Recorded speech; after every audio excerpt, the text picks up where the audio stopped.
So I feel like the community at large supports what we do here, and we're happy to take care of them in the same way I feel like that they take care of us. During COVID, local restaurants brought us meals because they just want to support us and make sure that we're able to do the job that we need to do. Same on both sides? I love how the nurses and the staff here love the patients. They've known them since elementary school or high school, and so everyone gets really personalized care. They are endemic to the community. We are endemic to them. You know, if you're needed in some place, then it's a beautiful thing. It doesn't make any difference what it is. And we've never had an ego. So we have a real strong spirit here, a great culture. It's really a culture of caring and patient safety. You look out for the people that you love, and that's what happens here.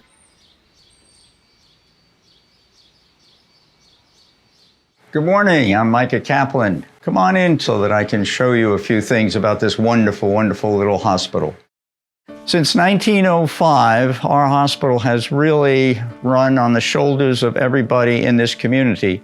This was the second hospital on Long Island, and this is actually part of There's a lot of connection to this hospital because we've been here so long, 118 years, being the first hospital in Suffolk County. It was a mansion donated by two sisters, the Wood sisters, in 1905. And there's a picture of the mansion as it stood many years ago as the original hospital.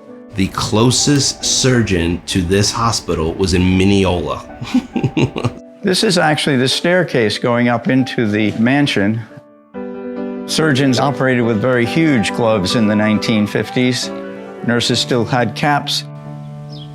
Our simple mission is to meet the current emerging needs of this population, something we've done for the past 118 years. And now that we're with Stony Brook, we have even more resources to be able to do that. Our enterprise says, all we do is all for you. And that's a very simple way to distill down exactly what our mission is. All we do is all for this community. We'll next show you our emergency room area.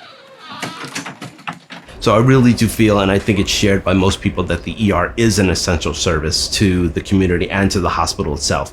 We service the community, and we actually help the hospital diagnosing the patient and starting the treatment of the patient before they get admitted to the hospital. We are the experts in acute unscheduled care. We see anything at any time. That's really our mantra of emergency medicine. We will treat a patient and diagnose them as best we can here in the emergency department to figure out exactly what's going on and what services they need.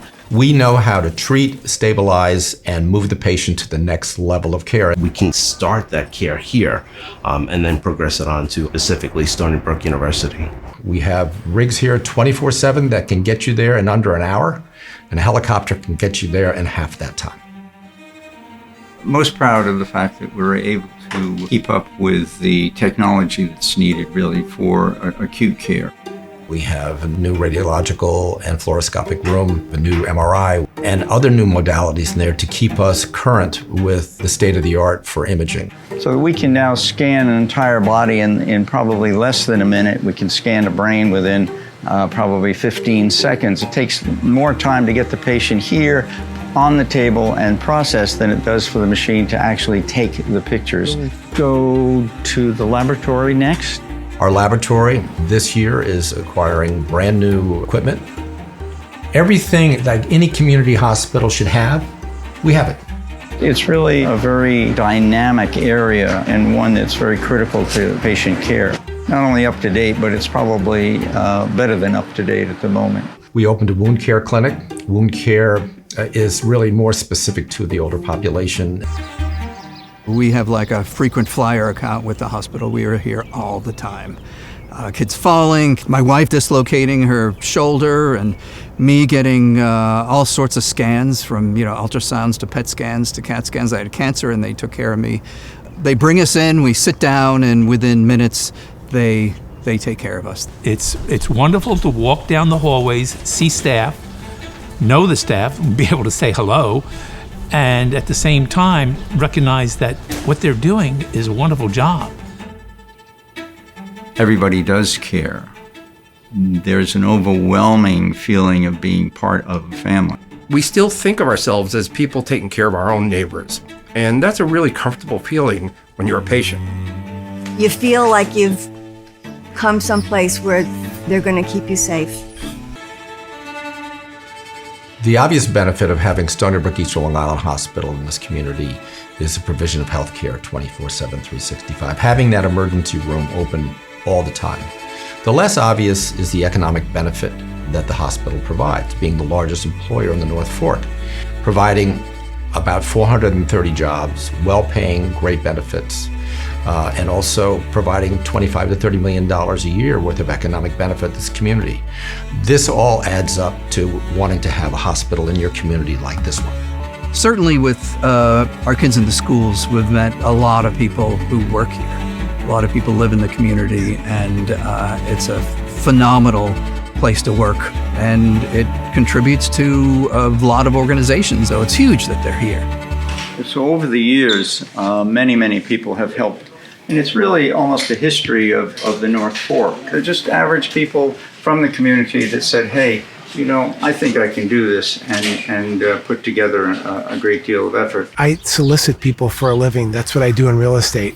And soliciting people for money for hospitals so we can save lives, it's such a no-brainer. I would encourage anyone who's new in this community or maybe has even grown up in this community to find a way to get involved and give back. We want to make sure that where we live has all the amenities that anybody needs to stay hale and hearty and healthy. It's small, but it's mighty. I've been treated here myself. My family's been treated here. One of my daughters was very sick a number of years ago. This is where I wanted her to be. I like to tell some of the stories where I would walk into like a pizza place and the waitress would come up to me and say, "Are you Dr. Simon?" I'd say, "Yeah." She said, "Well, you probably don't remember me. You took care of me 2 years ago at Quanticut, and I've been in recovery ever since, and I want to thank you." So you never know where it's going to happen, but it does show the impact of what we do.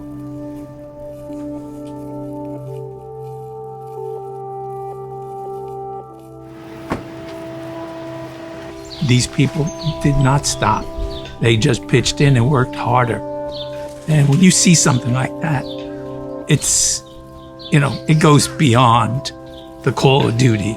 Now you're talking about people who are just like the rest of us, human beings that care more than the average person. Yeah.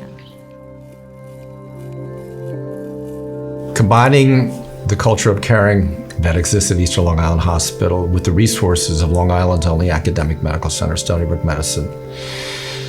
The future is very bright for healthcare in our community, and I take great pride in what we are doing.